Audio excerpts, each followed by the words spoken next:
I heard a couple of you all talk today. We're in the same journey. And I can tell you right now, 90% of us today have shared very similar stories. Be it childhood, be it young adult, be it middle age like myself, or even older. Doesn't matter. The journey itself is involved in a transformation. And so as I'm talking, I just want you to think about the word transformation in terms of getting from one place to the next. What does that mean? I suspect that we're all in some type of transformation. Raise your hand if you're not trying to go somewhere. Don't raise your hand. Don't raise your hand. You'll hear me say that a lot. I'm a teacher. I used to teach high school, graduate school, all that kind of stuff. I used to tell students, raise your hand. Don't raise your hand. They like that because they don't want to be put on the spot. Right? But we're all trying to get from one place to the next.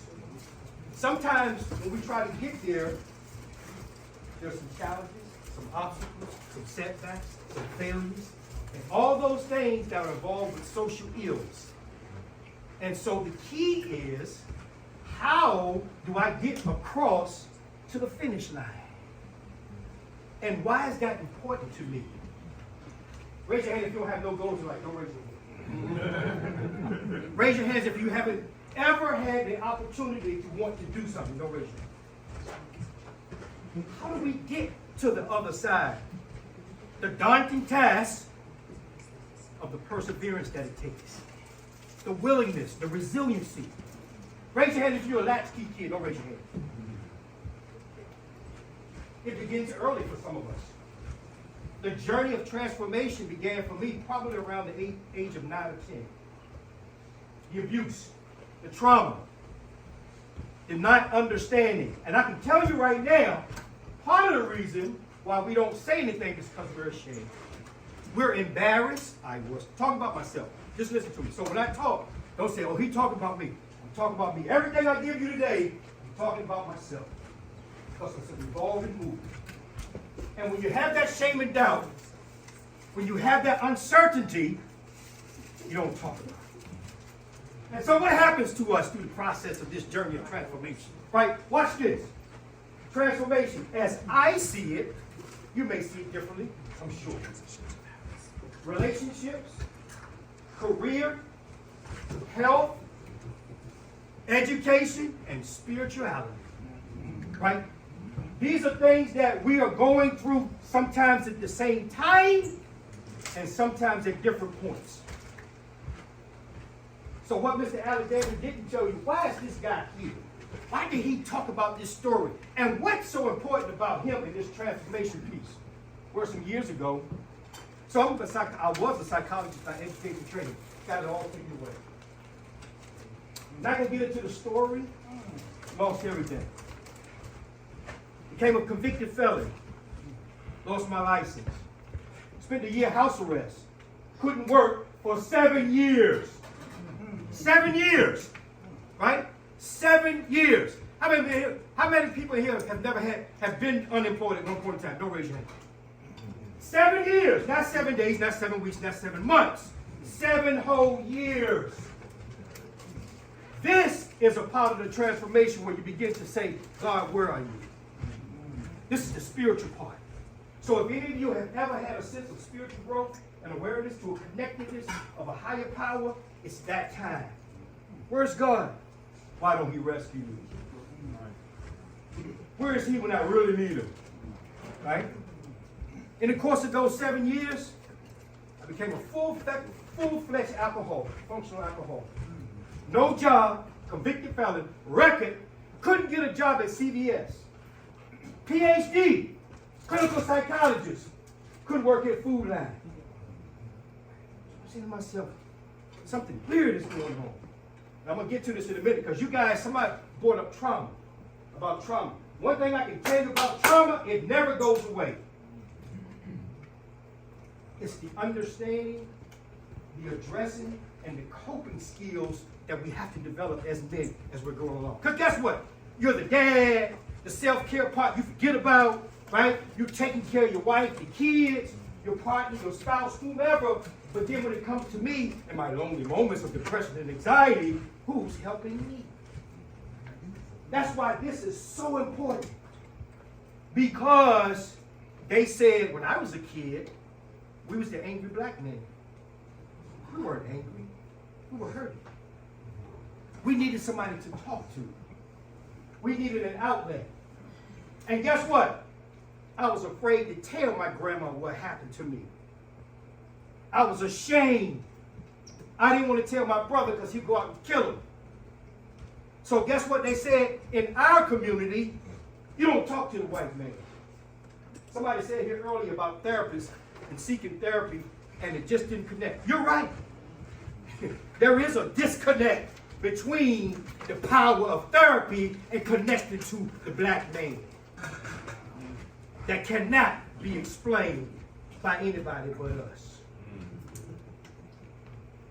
And my grandma said, "Why don't you talk to nobody about what's going on in this house?" Because guess what? It was sacred, it was embarrassing, and in their minds and eyes, it wasn't healing, but it really was. So I come to you all today because many of you, all of us, have a story. And how do we get across to the next part? So watch this. I always was a casual drinker, right? A couple beers, martini or two, a couple of shots here and there, happy hour now and then, right? No big deal. Got drunk a few times, you know, stuff like that. But guess what? When the bottle came out, guess what happened? Who wants to answer? Don't answer. It became combative.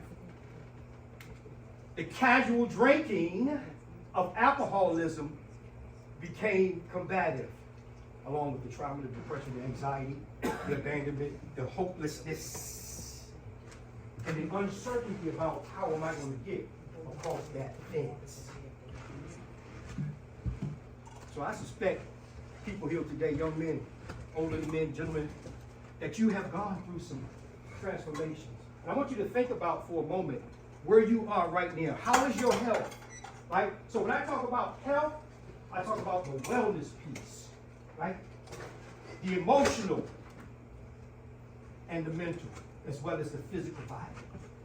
I understand you got a neurologist here. We're going to talk about food. Yes. You know, taking care of the body. Because guess what? When my mind is cloudy, I distort my body. My mind tells my body to feed it things that are toxins versus healthy. Alcohol, drugs, food, anything else, all that stuff. And I elude my body over and over again until now the doctor says you got high cholesterol, your pressure's high. You got to get on medicine. If you're going to stop, you're going to have a stroke or a heart attack. Because the mind says it feels good. So when you guys talk about wellness, the emotional, and guess what? Watch this footnote. You can't treat one without the other. What do I mean? If you're someone and you're a social indulger, it's not to put anybody on the spot. Be cautious. Make sure it's under control. The reason why I say that because mine was out of control. It went from being controlled to out of control. And if you ever know, if you ever been drunk, none of you have. If you ever been drunk, you know that when you're drunk, your thinking is distorted. And once your thinking is distorted, you make bad decisions. And when you make bad decisions, there's severe consequences that come with it. So the wellness piece, right? My relationships, right? Watch this. Never trust anybody. Failed relationship until I met my wife. I'm not just saying this because she's here. By the way, been married 30 years almost. No, thank you, I'm not just saying it because she's here. Really, I'm not. I tell my sons this all the time. They how long you been with 30 plus years, right? Failed relationship. And then, watch this. Look at that word up there. Self-care. And then another word that goes with that is self-assessment. Michael Jackson said, I'm starting with the man in the mirror. When I get up and look at myself, what do I see? How do I feel? And how can I better myself? Right? I don't know how. I don't know how to better myself. Nobody wants to be a junkie or alcoholic. I can tell you that. I haven't had a drink in 9 years. Right? No, personal choice. No, but personal choice. Because I could not handle the casual drinking. Because my mental health and my wellness was so distorted, it became combative for me. It made my problems go away for a minute. There's someone here today, which I suspect we're all men. We have women. Why is it that women go to therapy before us? Why are women so in tune with their emotional strides and we make them doing it? Why do we do that? It's a macho thing. My son, the oldest boy, was a junior, high school. He come home one day on the basketball team, broke down in the kitchen, started crying. Why don't you? Dad, I don't fit in. I said, thank you, bro. He was talking about anxiety, right? He said he didn't fit in. I said, what you mean by that? He says, I'm not like everybody else. I said, thank you, Lord. See, the outside forces create these feelings of anxieties that are controlled by environment and social ills.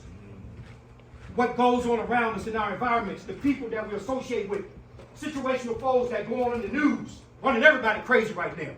And then we sit down and say, oh my God, can this happen to me? I told my son, you're in the right place. Because if you feel that you don't fit in, you're in the right place. That means you're not going with the grain. Because guess what happens when we go with the grain? Look, many of us have been in stuck positions, right? And guess what we do? So somebody said, when you don't make a decision, you make a decision. Okay, whatever. That's okay. I'm not disagreeing with that, but you need to make a decision, hopefully for the betterment of yourself, right? And when you're able to do that, the self-care becomes redefined. But let's talk about that for a moment. Because I'm going to redefine something, but I don't have a clue. Somebody's sitting here today saying, you know what, how do I redefine who I am? Because I've been tormented and I've been told that I'm nothing. I've been told that I can't do it. I've been told that I'm useless. I've been told that there's no hope for you. I've been told I can't get across the river. I saw Harriet Tubman in the movie Harriet Tubman. She got to the river. She said, Lord, I know you ain't leaving me right here for me not to get across. It's the same premise. If you made it to this far, God is still with you. I can tell you that right now. It may not seem like it, but he's still with you. Because he wants you to get across the other side. But we got to figure out some things. That's why when I talk about spiritual transformation, I talk about redefining not only your self-care, but your connection with God.